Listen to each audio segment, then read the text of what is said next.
What it do? What it do, man? We up here, we live. I got a very, very, very special guest today. It's gonna be my first interview.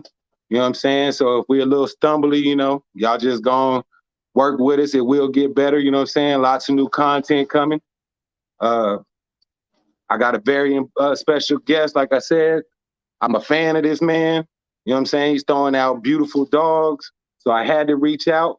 I go and let him introduce yourself, brother, and tell him where they can find you at. Yo, what's going on, man?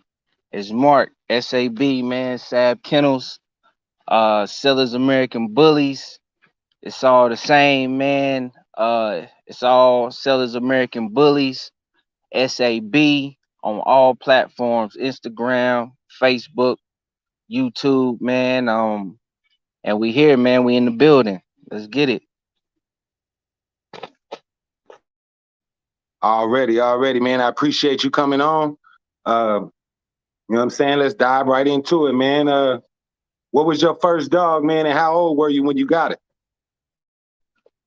Man, my first dog was a Rottweiler um type dog. I can't, he was a rot. He looked full blooded, but I ain't had no papers. I wasn't even thinking about none of that at the time. So I man, I love that little dog, man, and it wound up getting stolen, man. So I was probably about 10 years old, man. That was my first, my dog. Okay. So you've been in the dogs for a while now, huh? So how'd you get into the bullies, big dog? The bullies, man. I had started, man. I had a cousin that was breeding them, and they had a lot of like the old school edge blood, like the Cairo blood, the throwing knuckles, um, the Juan Gotti blood, you know what I mean? So I used to love them, because I was in the game dogs before I got into bullies. And when I seen the bullies, the big blue beautiful dogs, man, I was like, man. Hell yeah, me too, man. And blues, they something else. I tell you that, man. Especially your first time seeing one. That's shit. Hey, man, how many times a day do you feed your dogs, man? I see you got some monsters over there. It just depends, man. It just I'm gonna tell you, man, just to be honest, I'm not gonna sit up here and act like I got the master plan, man. I be trying stuff out, man. Sometimes I might go through a little cycle where I'm feeding twice a day, early in the morning and later in the evening, especially in the summertime, man. In the summertime when it's hot. I'm in North Carolina, man. So, it's hot down here, so it's real muggy, so I feed early in the morning or I feed in the evening when the sun's going down. They tend to eat a little better, when they're not so hot. Yeah, I feed early in the morning as well. Um, what do you prefer, man? Raw or kibble? And what kind of kibble do you use if you do? I use a little bit of raw, man, a little bit of kibble. Kibble right now I'm on the Victor, man. Um so that's what I'm on. The Victor, was it the high performance, the green bag or whatever, the pro performance or whatever. So that's what I'm on right now as far as kibble wise. And I do chicken Fridays. Every Friday, everybody get a leg quarter, man. Hell yeah, you over there spoiling them, huh, man? Shit. What's good about that Victor, man? How you like the poop cleanup on that? The poop cleanup, man, let me tell you, is pretty good, man. You know what I'm saying? And I didn't want to do it at first, you know what I'm saying? Everybody was spinning it and I didn't want to do it. But once I finally broke down and did it, man, and seeing that everything was coming out real nice and firm, easy to pick up, you know what I'm saying? It was on from there. I've been on Victor since. Hell yeah, shit. I noticed that as well, man. Once I went to the Victor, I couldn't switch back from it. Do you use any supplements or anything like Dime, wheat germ oil, stuff like that? Nah, man, I don't do dine. I don't do the wheat germ oil. I might do some coconut oil in the kibble.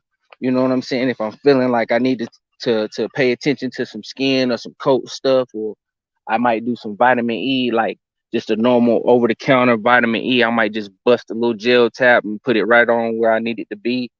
And that's pretty much that, man. But other than that, I'm pretty much an all natural camp, man. No supplements, no dye, no liquid gold, none of that. What you see is what you get. Okay, so you're a firm believer in then it's the genetics of the dog, not what you do to the dog then. Yeah, man. I'm a big believer in good, putting together good pedigrees for good genetics. You know what I'm saying? So hopefully the genetics carry you, because everybody that you sell a puppy to, or that gives a home to one of your dogs is not gonna go out here and buy a Victor. Let's just be honest, you know. So I rather produce good dogs with good genetics to look how they look, whether you feed them Victor, puppy chow, whatever. You know what I'm saying? They're gonna be big, nice dogs. All right, let's dive right into it then.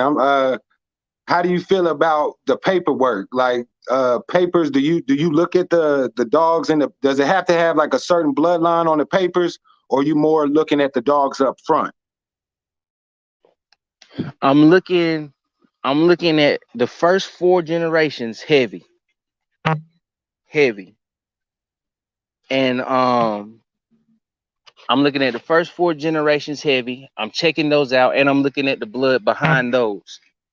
So I I'm one of those that I don't think that you necessarily need papers if you're gonna have a pet or you're gonna produce a litter.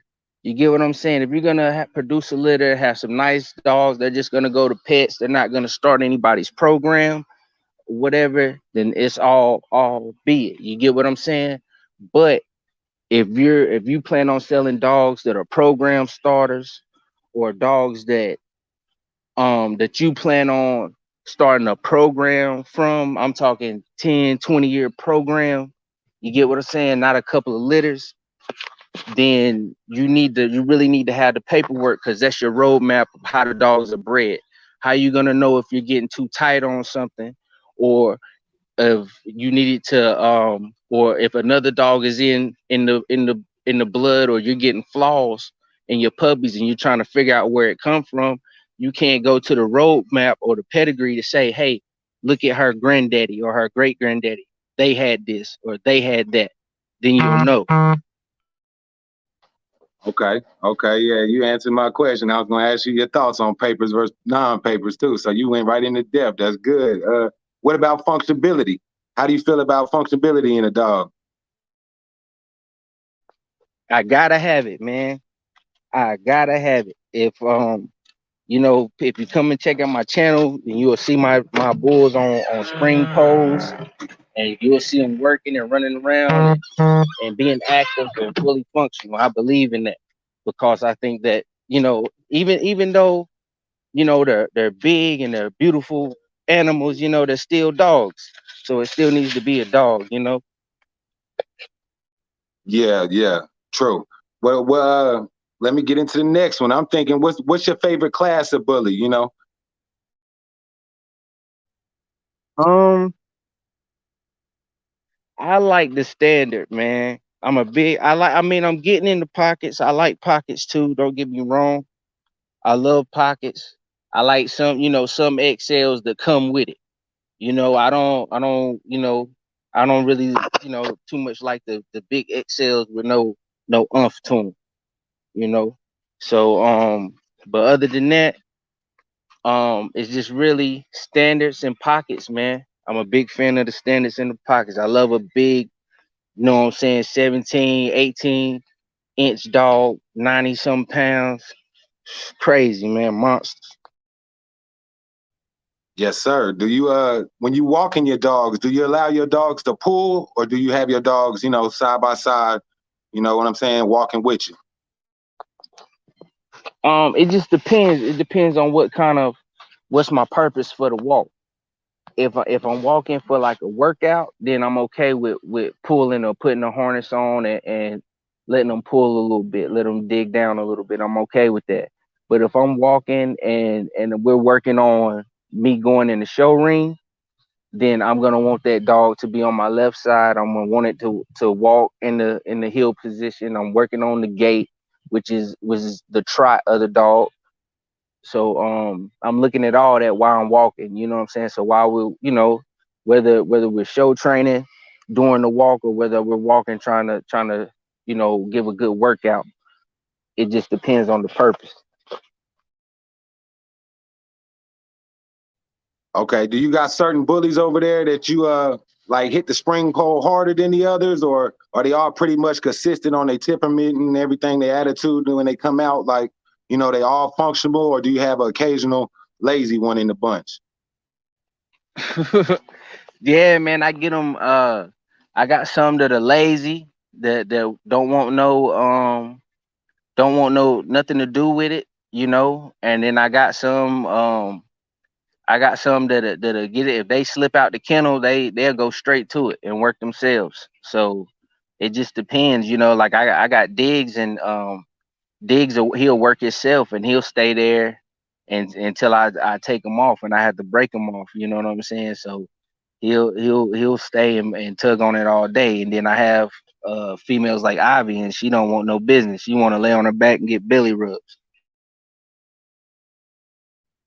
Yeah, I'm asking you these questions because I see a lot of talk about people saying bullies don't function and can't move, you know what I'm saying? And or working bullies. I hear a lot of people say working bullies. What's your definition of a working bully? Is it more a bully that like to get out here and play, you know what I'm saying, until the job is done when y'all playing on the rope or anything? Or do you think bullies are capable of going hog hunting?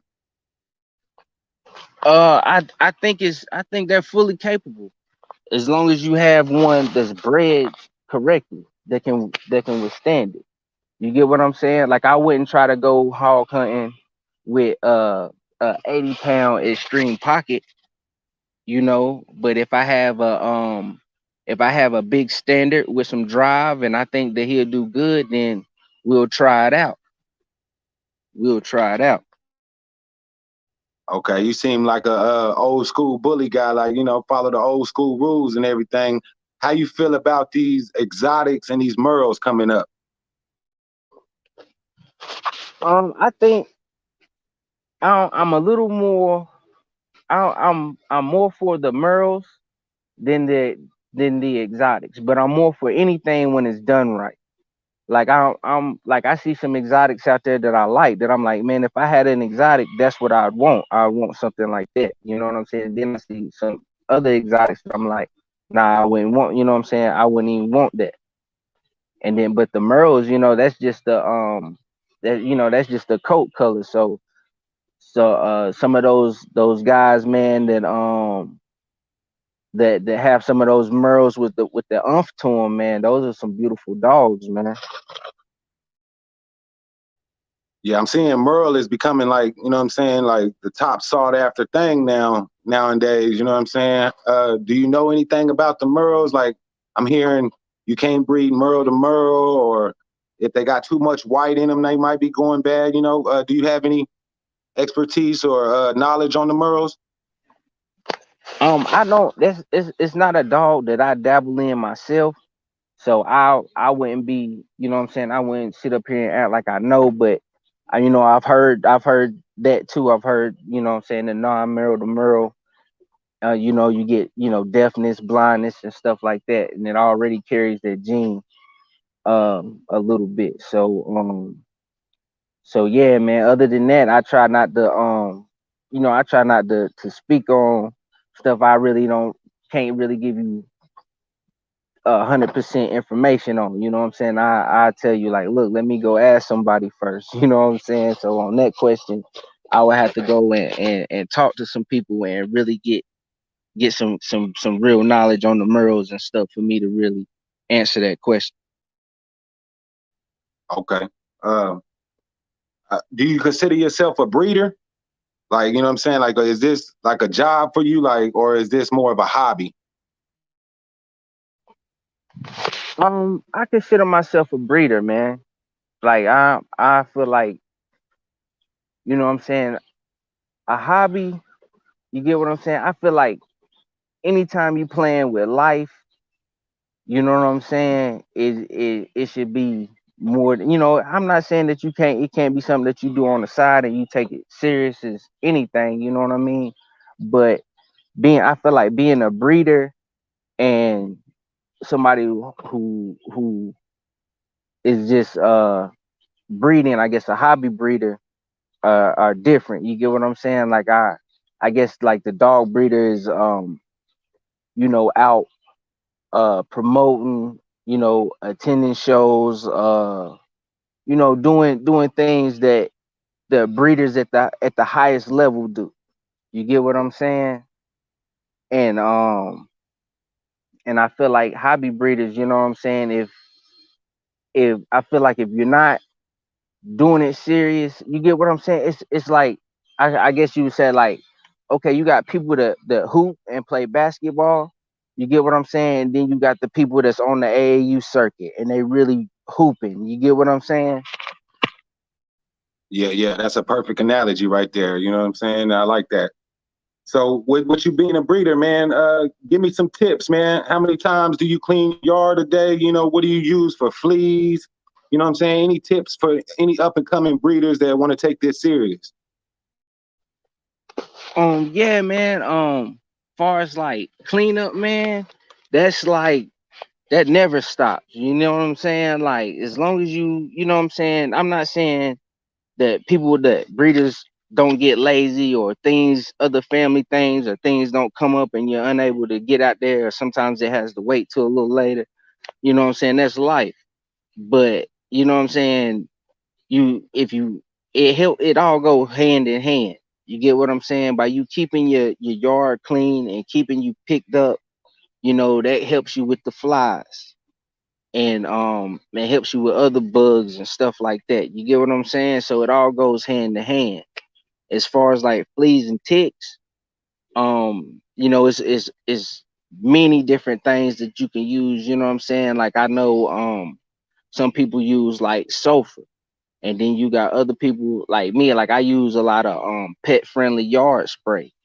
Like I'll use a lot of pet friendly yard spray to just for fleas and ticks. I spray my yard around the kennels. I get like barn and stable spray for horses and stuff to help kind of fight the flies, and that's been doing pretty good for me. Fly bags, go to Lowe's, get you a couple $5 fly bags, man, and you'll see the difference. They smell a little funky, man, but it'll help you out. Okay, well, what was that spray you said you use for flies? It's just a barn and stable spray. You know what I'm saying? You can probably find it at your like any like your Tractor Supply or your feed store, anywhere that like farm to sell, like cater to like the farm community. You know what I'm saying? You'll be able to find it, because anybody that's got horses and stuff, they deal with flies just like dogs, and some probably worse, way worse. You know what I'm saying? So I try to use some of the stuff they use. Okay, man, that's some knowledge right there. Hope all y'all out there listening, man, he dropping knowledge right now. What about what about giving birth? Births for the females. Do you prefer natural or C-section? It just depends, man. It depends on the female. You know what I'm saying? It's definitely a lot less stressful when you dealing with C sections. You get what I'm saying? So, cause you know you basically you pull up, you know, you drop your female off, and you know they call you in that, you know, an hour or whatever, however long it take them to do it, and you come back, you pay and pick your dog and your puppies up. You go home and start whelping, you know. So, but when you're giving natural birth, you know, you're in there, you're dealing with you know, any kind of complications or anything that might come up. You know, you're in there, you're busting sacks, you're helping her chew off the cords and stuff like that. So it's a lot more personal. and a lot less hectic when you going with C-sections, man. But if the female can have them natural, then I try to have them natural. Okay, I heard when you have a C-section, uh, you have to help out with the puppies for the first couple of days, man. Any tips on that? Yeah, man, just get you some bottles. You know what I'm saying? Is no really no there's no easy way to really do it. They sell the little feeders now to kind of help you out and make it a little easier. I see those all over Instagram and stuff, man. So you can go and get you some feeders, get you some bottles, some some puppy feeder bottles, or you can get you some regular baby bottles, you know what I'm saying? Some small infant bottles, and you just gotta get in there and get you some formula and get it in. Okay, all right. Give me 3 words, man, to describe your kennel. That said, you know what I'm saying? Give me 3 words that you know what I'm saying, how you would base your kennel off of, you know what I mean? Like a motto. Okay. First one I had to be quality. You know what I'm saying? Uh, quality. My bad, man. I'm choking up and stuff. But it'll be quality. Um,